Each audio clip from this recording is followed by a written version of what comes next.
The Cowboys have kind of won games like this in the past.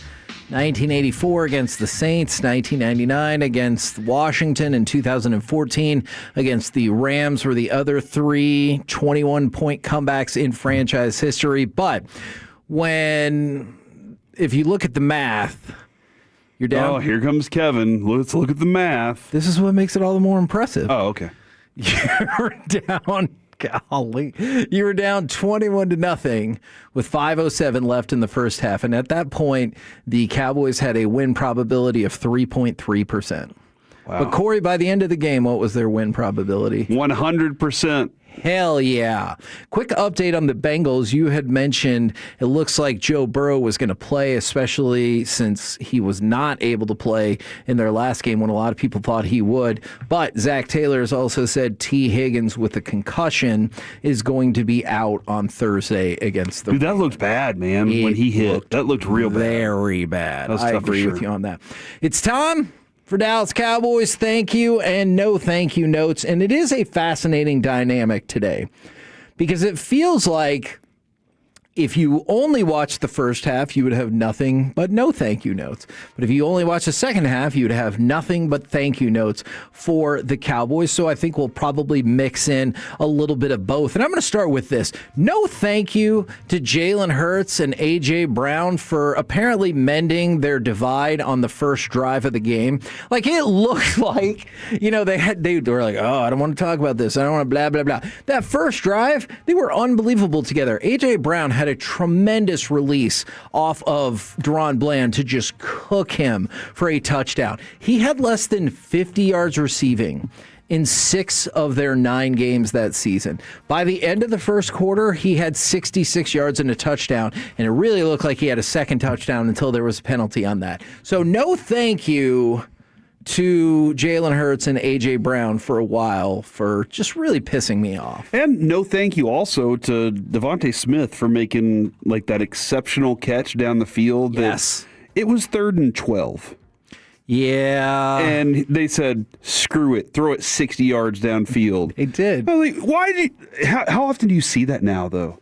A lot. I feel like you almost saw it 3 times in that game. I'll see 3rd and 4s that they're like, chuck it. I'm like, whoa, what is happening now? Why are you trying to get so? And I guess there is something to be said for they know we need this much.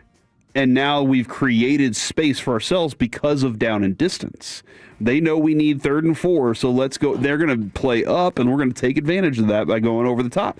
Maybe that's what it is, but no thank you to him for that because that was booty for the Cowboys defense right there. And no thank you to the pass of Javonte Williams to start the game. I didn't love the pass. I didn't love the play. All of it just seemed... The 4th and 3. The pass wasn't good. Dak knows. Like, that's one of those where Dak will be like, dang, I shouldn't have done this. He missed wide open Ferguson. Yeah, and so it just, that one right there didn't get what it was trying to accomplish. And I thought it made you look like you were, oh no, it's the Eagles. We got to do everything, and it looked a little desperate in my opinion. Now you liked it, but I was more along the lines of I wish you'd done a little more before that instead of having to resort to that play. And I think that reasonable people can disagree about that 4th down. I did like them going for it. Didn't love the play call, especially when you look back in retrospect. Jake Ferguson either shook his defender, or he just fell down, or he might have given him a nice little tap to be wide open down the seam that you kind of wish you would have gone there. And then you heard the glib Tom Brady right there with the halfback diving passes. Never probably your go-to right there. And I thought that was funny. You know what? We're gonna mix and match. So this was my ebb and flow in these 2 plays. It was going to be thank you note to Kalen Carson because he had an open field tackle on 3rd and 4th and 14 to force a punt. And then it was going to be a no thank you to Ryan Flanoy for getting called for a penalty and also almost knocking himself unconscious via the punter's knee. If you went back and watched that knee just hit him right in the head. Yeah. And I was like, whoa. But then it turns into a no thank you note to NFL Replay, who apparently can't get as much of a sophisticated replay system as freaking Fox, and then they should have not have called that penalty, and that could have changed the entire complexion of the beginning of the game. But all of that kind of fell to the wayside because it didn't end up mattering. And then you had an offsides on Jadeveon Clowney on what would have been another punt. And then when it became a 3rd and 5, I almost knew for sure they would convert it. And then they did. So still some really dumb mistakes. Speaking of the play for Flournoy where he hit his head, I was watching the Packers-Bears. Was it Packers-Vikings? One of those two teams. And one of the Packers players, their defense was hitting. Like, they were hitting hard yesterday. And one of the players ran into a player on the sideline. And when he hit the player on the sideline, he kind of pushed him down, but then his head hit his own teammate, his own defensive lineman, and knocked himself out. And I was like, dude, I appreciate y'all hitting so hard, but that went too far. That one was just a little too far. This might seem old man yelling at clouds, and I'll concede that. CeeDee Lamb had another drop after a big Javonte run, and you just see him smiling afterwards. And it didn't necessarily, I didn't like that, but what I really didn't like is CeeDee fumbles the ball after a catch. I know they ruled him down, but he's standing up and pointing first down while everybody else on the field is looking for and trying to get the ball. Mm-hmm. Yeah. And just in that moment, and again, I realize this could be old man yelling at clouds, but I'm like, go get the damn ball. Like, you've been dropping the ball all day. You had these same drop issues against the Eagles. I think in these 2 games, he had 7 drops against the Eagles. I don't want to see anytime he puts the ball on the ground, whether he was down or not, go get the football instead of like doing your first down celebration. So, end of old man rant over. All right, Kevin, here we are in the 4th quarter. Second to last possession for the Cowboys. Here's the order of things, because this was the punt, right? The punt puts you on the 6-7 yard line, something like that. Javonte Adams up the middle for 6 yards. Whoa, 6 yards. Yeah. Dak scrambles right, 1 yard. Incompletion. And incomplete to CeeDee Lamb, incomplete short right to Ferguson. Keep running the ball. I was so furious because you had the game right there. Yep. You score the touchdown. You have forced their hand. They can't tie it with a field goal. And this team, I was like, Schottenheimer does this, Kevin. I hate it. And look, they won. We're going to get to more positive things. I do think Schotty gets a little cute in the red zone. I think, as we discussed with Mickey last week, maybe not even the red zone, within the 10-yard line, he understands he has weapons with CeeDee Lamb and Ferguson and George Pickens. This team can also run the ball. That was a battle in the middle with those guards and Cooper Beebe yesterday. They were battling, dude. Give them their opportunity to go do that. I got to drink some water now. It kind of reminded me of the Super Bowl with Marshawn charging down from the 5 to the 1 and then being like, let's throw the ball. Yeah. Because you're right. 1st and goal goes from the 8 to the 2, and then you don't go back to him again. You're on the 1 yard line. Use it. I didn't understand it, but I will tell you this.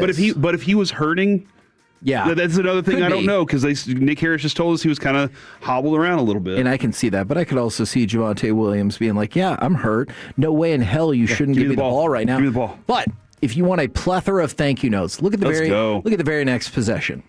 Look at that defensive group. DeMarvion Overshown gets an open field tackle on 1st down, 1st and 10, no gain.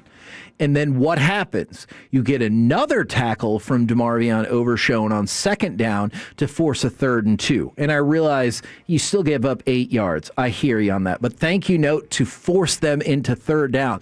Because what happened on 3rd down? A thank you note for Osa Odigizua. He gets the sack. They lose 13. You know what? In fact, go ahead and give me cut number 9, because this is the play right here where they drop 13 yards. Now it's 4th and 15. And you have to punt. Hurts looking over the defense. Snap is back on 3rd down. Lots of time. Here they come. Down he goes.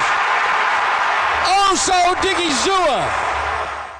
And that play is spectacular. But the first and second down plays make that allowed to matter, right? Because you got the open field tackle for no gain. And then great play by the Eagles after that. They gain 8 yards. But Overshown still makes the stop short of the first down marker, which allows Osa to do his thing, get the sack, force the punt that would then lead to the game winner. And if we can talk about that drive right there, I think there are multiple thank you notes that need to come out specifically for that drive. Ferguson, he made a good catch on a great leading throw from Dak to convert on 3rd and 2. We have complained over the years, and I think a lot of people have, is about Dak leading the receiver to either where he wants them to be or where they can go. I thought that throw by Dak was phenomenal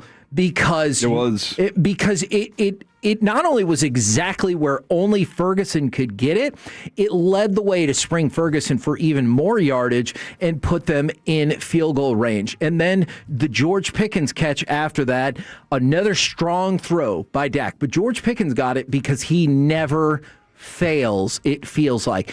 Dak stepped into it. Great throw, great catch, which led to the field goal from Brandon Aubrey. And I get it, like that's what won the game. But it felt like Jake Ferguson, Dak Prescott, and George Pickens won the game as well by just all having phenomenal plays on that drive. Yeah, Pickens is playing like a man who knows what his worth is. He knows what his contract is worth. He knows his value, and he likes this team. He knows that this is a stage like none other. Yes. To present his case to the rest of the NFL. Yep. Or to the Cowboys. Okay, if he wants to do it to the Cowboys, that's fine too. He is having and the fact that Dak trusts him the way that he does, puts that complete faith in him. That bodes well for times late in the game when you're like, where do we go? You know you have a guy that you feel can beat the one-on-one and probably can beat the one-on-two at times as well. Kevin, thank you. Can we stay on that? Yeah. I'm going to have to think this over, and I definitely want feedback from other people. I wonder, George Pickens has got to be like at the top or close to the top of the list of players who have made themselves the most money so far this season, right? Absolutely. Like in terms of the future. I'll think about it a little bit more, but he is way up on that list. Yeah, for free agency this offseason. Yes, way up there. He could always get tagged. I think that is a mistake, but we'll discuss that another day. Brian Anger, thank you. And I know we don't do this enough. He averaged 56 yards per punt yesterday. And Kevin, do you know, this isn't like a breaker, do you know what the single season yards per punt record is? I know this is a ridiculous question. 52. Because he's at like 41.7 right now. Like it's fine. That's net? I'm sorry. Right now, no, not net. Just yards per punt, 47.7. Okay, I was going to say that's low. 53.1. Wow. Is the record. It's been tied before, but that's it. But he averaged 56 yesterday, and he had some phenomenal punts yesterday. Get that trio, Kevin. We have the Peace-a-thon ball that is going to be auctioned off this Wednesday, autographed by Brandon Aubrey, Brian Anger, and Trent Sig. All three of them had impacts on special teams yesterday, and all three of them signed that ball. So priceless. And they put the inscription Peace-a-thon 2025 on there. Yeah. So I want to play cut number 10 because you're right. Perhaps never before in Peace-a-thon history have three people added to the value of a specific item more than those three. The punt that's going to set this up, the recovery, first of his career from Sig, and then Brandon Aubrey kicking the game-winning field goal. Let's hear it. Nice high kick.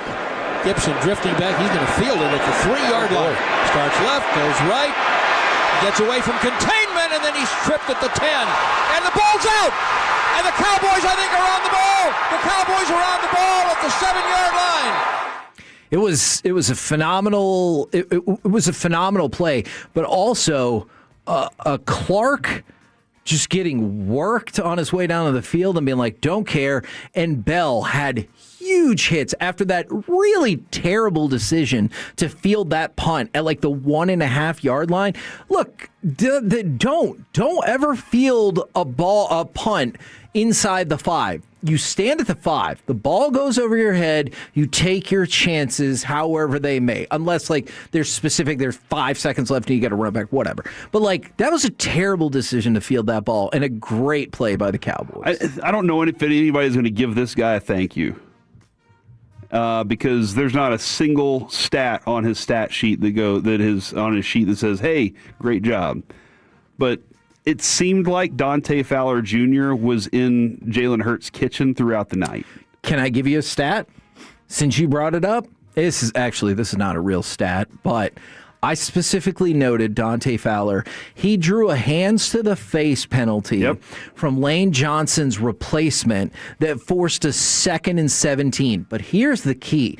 If not for that penalty, do you know what would have been 1st and goal for Philly inside the 10? See, that's what I'm saying, dude. And in goal-to-go situations, they were perfect this season heading into this game. So I know that doesn't maybe technically count as a stat, but Dante Fowler, because of that pressure and being in Jalen Hurts' kitchen, I like that, was able to draw the hands to the face penalty that made it 2nd and 17 instead of Eagles with the ball inside the 10. And I'm sure the Eagles are lamenting the mistakes they made today as well, right? That was the 13th penalty they had, and I know they had at least one more after that. So you're right, man. You are right. Yeah, it just seemed like, and this goes to the question of pressure or sacks. Sack ends the play. Sure. Obviously, you want Myles Garrett. You're going to get pressure and sacks. Man. But using pressure to create discomfort is what the Cowboys were able to do. They only had one sack yesterday. That was Osa's. Right. And it was a big time. Like the big moment sack came from Oso Odighizuwa yesterday. Phenomenal. Thank you. But the pressure around was there. The pressure was there from a bunch of different names throughout the day. And Kevin, I got a lot of updates coming in right now. Oh, tell me. Shedeur Sanders has been announced as the starter, so congratulations. For the next game or the rest of the year? For this week against the Niners. I really don't know why he didn't say that yesterday. Yeah, and I wouldn't go back. Vikings, J.J. McCarthy is in concussion protocol. That's a shame. He had symptoms regarding his head on the travel home on the airplane. So his status right now up in the air. And then we'll get to the Brandon Nimmo thing in the C block. Okay. Do you want to hype up hits or blocks? Hits. Okay. I need to give a thank you note to Sam Williams. Dude, Sam Williams had a good game. Yeah, and then Kenneth Murray. Hold on, let's stop with Sam Williams. I want to get to Kenneth Murray too. Okay. But Sam Williams, this goes back to the Elijah Clark moment. Because what happened? What do we love so much about Elijah Clark? Not necessarily that he dislodged the ball so much, but that he got knocked down, got back, knocked down, got knocked down, and just kept going. Sam Williams kind of gets pushed out of a play and says, screw it, the ball's going this way, Saquon's over there, I'm going to track him down. And one thing I can say is if you go watch that and you know Sam Williams, you knew he had the speed to catch up and go get Saquon Barkley too. Right, yes. I'm with you on that. The forced fumble, Saquon's first fumble loss all year, and then Kenneth Murray getting it. That's only their 5th turnover of the season. That's it. Are you serious? And we didn't get any interceptions. That's what I was really hoping to force that pick out of Jalen Hurts' hands. Because he only had one all year. Yeah, I wanted one to be ours. I thought that was impressive. But Javonte and Jake Ferguson. Javonte picked up the block. Dude. On the Dak to Span Ford touchdown, and he did a great job. And then It's not as surprising, but Ferguson picked up an amazing block that allowed Dak to flip into the end zone. I had this conversation with somebody earlier today. Yeah, it was really good. I liked it. Do you want Dak to leave his feet? And I was like, I hear you. In the moment, I thought it was the most badass thing ever, but I understand, like, from a more logical football standpoint, it was a bad idea. Yeah, he had another one where it was kind of a screen that he was holding up the block just enough time for Dak to get the defender to come to him, and I thought that play was going to blow up for a little bit more space, but it seemed like Philadelphia got to it really quickly because Philly doesn't leave a lot of holes. Like, they really don't. Right. It's narrow windows. Dak did a really good job at finding those. But they did find that play. I want to see that play again against somebody else because I think it's going to pick up a lot more. Malik Davis, did you thank him? No, I think that 21-yard run was important. I think he deserves it, and I think that was actually going to morph into a no thank you. I was frustrated about the overthrow by Dak to Schoonmaker after the big Malik Davis run. It could have been a touchdown. It definitely would have been inside the 5. And then the part I hated more than maybe anything else that day, no thank you to all the Eagles fans who infiltrated, because right after that you could hear Coop chants after a play by DeJean on the ensuing play. And I could see how if you flipped that on, you were like, oh, they're playing in Philly. Yeah, no, I heard that too, and my mind was like, hold on. Is that really happening right now? Yes, I hated it. And Kevin, I appreciate that you hated it. Good. But that's never going to change. Yeah, never going to change specifically for Philly fans or just Cowboys fans. Cowboys, that stadium is going to be. They're like, hey, we want everybody in our stadium. And Cowboys fans, until this team is winning, you can call it a front-running city or whatever you want, but until this team gives it the purpose, the reason to believe, they're always going to go, do I really want to go watch this game? Right. And right now, they probably regret not going to see that game. And, I know we're rocking and rolling. There's so many ebbs and flows and great things from this game. I did see somebody message this. We talked about it earlier in the show, but they said no thank you note to the Cowboys not kicking a field goal when it was 21-21. And I might be on the opposite side of how most people feel. I loved it when they went for it on the first drive. I hated going for it when it was tied. Just because your defense had been playing so freaking well. This wasn't a couple of weeks ago when you're like, well, you have to go for it because obviously you're going to give up a touchdown. The defense had been playing phenomenally at that point, and so I didn't like not kicking the field goal. It would have given you a 24-21 lead. But this play in particular I thought was amazing. Great call by Dak to go deep with a pass on a clear offsides.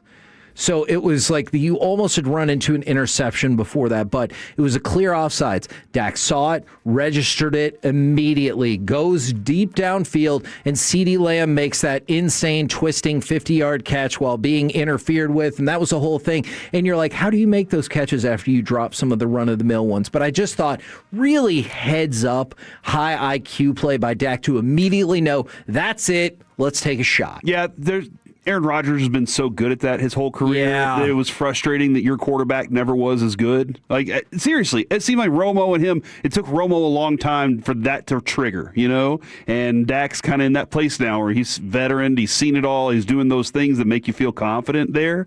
And that is not... Kevin, I want to read this from Joel Corey. Okay. Former agent. Oh. Works for CBS Sports, I do believe. George Pickens is going to get the franchise whether he likes it or not. That wide receiver number projects at 9.016% of the 26 salary cap. It's 8.581% in 25. At this percentage, the 26 salary cap will have to be close to $311 million for a $28 million wide receiver tag number. Just wanted you to have that in your brain for the future. But he's going to get it. He's saying he's getting in whether he likes it or not because, Kevin, what happens? You tag him, then you get to trade him if you want to. Yeah. But you have that right, and that's the most important thing first. Yeah. If you tag and trade, that's a whole other thing. I just feel like Sign and trade. Sign and trade. I don't know if that was my takeaway on that, but yeah, I think that's a bad idea for a variety of reasons. Fortune favors the bold. Yeah, Okay. He's right. Yeah, but he got fired like a few months after that happened. But is he, After he said is he that. in a better place now? I don't think so. We'll see. Okay. Nobody knows. Good things come to those who wait. That's another word that I heard from a ketchup commercial. Okay. Thank you note to the Fox graphic department for letting me know that we had gotten to the point where the Eagles had not trailed in 292 straight minutes since week 6. And for the Eagles, that was their longest streak of not trailing since 1948. Only to see, well, you eventually ended up trailing because you lost the game. Kevin, thank you to the social media team for the Dallas Cowboys. Multiple things. I guess if the field goal was at 0, they didn't end up trailing. There you go. Oh. Yeah, you're right. You just lost. Yeah, that's fine with me. The social media team, 2 things. One, after the game, somebody went out with a big pad, and then all the Cowboys players punched the pad because of those kids that were punching the punching bags. Oh, yeah. And that was kind of funny to me. But also the social media team, because the Eagles' social media team posted who's getting past this, and it was a brick wall with all their linemen. Oh, yeah. The Cowboys posted Dak Prescott as the Kool-Aid man, busting through the wall going, oh, yeah. And I just think that's hilarious. Thank you, social media team. Yeah. It's nice to see what y'all are doing out there. No, absolutely. I'm with you on that. And then just to go back around, for everybody who wants to get rid of CeeDee Lamb, you just can't until at least after the 2026 season. And quite frankly, I want them together. You know, like having CeeDee Lamb and George Pickens at the same time is optimum, and you can sign George Pickens and will not be an issue. And that's what? You can. No. Now, what's going to be an We're out of money. issue is if you pay him $1 more than CeeDee Lamb. I kind of wonder if that's going to be an issue whatsoever. I would love it if they're like, hey, let's get the exact same CeeDee deal. Lamb comes in, he's like, hey, just readjust my contract. Yeah. All right, so I agree with you on having both of them together. Here's why. The way they balance things out for each other. They create, Kevin, you've seen when it's CeeDee Lamb and nobody. Right. You don't have another target to throw to. Right. It gives Dak Prescott more options than, all right, I guess I gotta find CeeDee Lamb open. Now right now he is very zoned in on Pickens. Like that's my guy. But you definitely need a number 2 target that's viable. And that's why whether it's Pickens that's the number 2 target or Lamb that's the number 2 target does not matter. But I still warn you, contract seasons are a time where you see the best out of people. Yeah. So be prepared to see the real at some point. Yeah. No, I get you. And then you know me. I hate the franchise tag because you can't manipulate that money in any Right, way. yes, Whereas yes. if you do a long-term deal, I can find all kinds of fancy ways to manipulate that number for you.